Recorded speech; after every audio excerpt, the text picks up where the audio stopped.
दी Mehta boys film दी Mehta boys की कहानी अमय मेहता, अविनाश तिवारी के इर्द गिर्द घूमती है, जो मुंबई में रहने वाला एक होनहार मगर खुद पर भरोसा न करने वाला आर्किटेक्ट है। भले ही वह अपने काम में माहिर हो, लेकिन उसकी झिझक और आत्मसंदेह उसे अपनी काबिलियत साबित करने से रोकती है।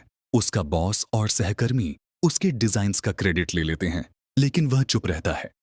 उसकी गर्लफ्रेंड जारा, श्रेया चौधरी, हमेशा उसे प्रोत्साहित करती है कि वह खुद पर यकीन करे, मगर अमय को नाकामी का डर सताता रहता है। एक दिन उसे अचानक अपने मां के इंतकाल की खबर मिलती है।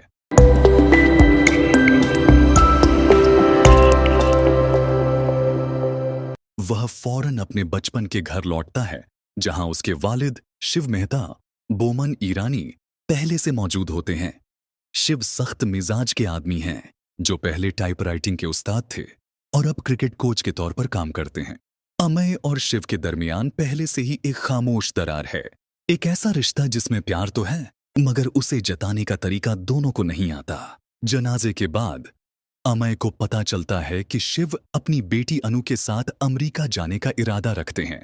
हालांकि उनकी टिकट में 2 दिन की देरी हो जाती है, जिससे अनु अमय और शिव को एक साथ मुंबई में अमय के अपार्टमेंट में रहने का मशवरा देती है। शिव जब अमय के घर आता है तो जल्द ही दोनों के बीच के फर्क सामने आ जाते हैं।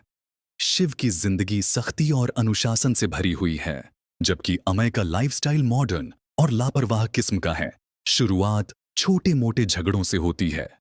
शिव को अमय का गंदा कमरा पसंद नहीं आता, वह उसकी दिनचर्या में टांग अड़ाते हैं और यहां तक कि सोने की जगह को लेकर भी बहस करते हैं।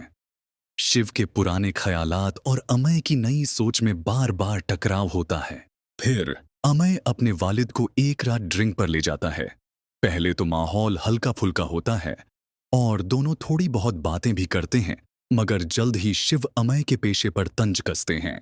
वह कहते हैं कि आर्किटेक्चर कोई असली काम नहीं है और अमय में जिम्मेदारी उठाने की काबिलियत नहीं है। यह सुनकर अमय भड़क जाता है, क्योंकि उसने हमेशा अपने वालिद से सराहना की उम्मीद की थी, मगर उसे सिर्फ आलोचना ही मिली। वह चुपचाप उठकर चला जाता है। जारा हालात ठीक करने की कोशिश करती है और तीनों को डिनर पर बुलाती है। शुरू में सब ठीक चलता है, मगर फिर बिल पे करने को लेकर झगड़ा हो जाता है। शिव को लगता है कि उन्हें बिल देना चाहिए, जबकि अमय इस बात पर जोर देता है कि वह अपने वालिद को इनवाइट कर चुका है, तो वह पे करेगा। मामूली बहस जल्दी एक बड़े टकराव में बदल जाती है। आखिरकार शिव गुस्से में उठकर बाहर चले जाते हैं और गलती से अपने सफर के अहम डॉक्यूमेंट्स वहीं छोड़ देते हैं। घर लौटते वक्त कार में दोनों के बीच फिर झगड़ा होता है। शिव अमय पर इल्जाम लगाते हैं कि वह सिर्फ अपने करियर के पीछे भाग रहा है और अपने वालिद का ख्याल नहीं रखता। अमय पलटकर जवाब देता है कि शिव ने कभी उसे समझने की कोशिश नहीं की। झगड़े के दौरान अमय की गाड़ी एक बड़े हादसे से बाल बाल बच जाती है। यह पल दोनों को सोचने पर मजबूर कर देता है कि वे एक दूसरे से कितनी दूर हो चुके हैं। उस रात शिव अकेले टहलने निकलते हैं। रास्ते में उन्हें एक औरत दिखती है जो उनकी मरहूम बीवी की तरह लगती है। वह भावनाओं में बहकर उसका पीछा करते हैं और सड़क क्रॉस करते वक्त एक हादसे का शिकार हो जाते हैं। जब अमय को यह खबर मिलती है तो वह घबराकर हॉस्पिटल भागता है। अपने पिता को बेजान पड़ा देख उसे एहसास होता है कि उसने कभी उन्हें सही से समझने की कोशिश ही नहीं की। वहीं जारा उससे कहती है कि वह सिर्फ अपनी नाराजगी देख रहा है, मगर असलियत में उसका बाप भी उसी दर्द से गुजर रहा है। इस हादसे के बाद अमय ठान लेता है कि वह अब खुद को साबित करेगा। वह पहली बार अपने ऑफिस में अपनी आर्किटेक्चर डिजाइन खुद प्रेजेंट करता है और दलील देता है कि हमें अपनी विरासत को बचाना चाहिए, न कि पश्चिमी डिजाइन की नकल करनी चाहिए। उसकी बातों से सब प्रभावित होते हैं और उसका प्रोजेक्ट पास हो जाता है। वह अपने वालिद से मिलने उनके पुराने घर जाता है। पहली बार वह अपने वालिद का शुक्रिया अदा करता है कि उन्होंने उसे मजबूत बनाया।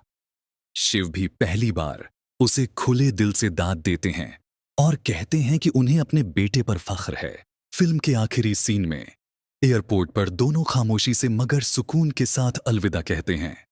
कोई बड़ा इमोशनल ड्रामा नहीं होता, बस एक नई समझ और इज्जत का रिश्ता बन जाता है। शिव अमेरिका के लिए रवाना हो जाते हैं और अमय अपने अब साफ सुथरे अपार्टमेंट में लौटता है। यह छोटा सा बदलाव दिखाता है कि उसने अपने अंदर भी एक बड़ी तब्दीली ला दी है। अब वह खुद पर यकीन करता है और अतीत की शिकायतों से आगे बढ़ चुका है। दी मेहता बॉयज बाप बेटे के रिश्ते की गहराइयों को छूती है। यह दिखाती है कि प्यार और इज्जत हर रिश्ते की बुनियाद होती है, मगर कभी-कभी इसे समझने में पूरी जिंदगी लग जाती है। फिल्म को उसके सादगी भरे मगर दमदार इमोशंस और शानदार अदाकारी के लिए खूब सराहा गया है।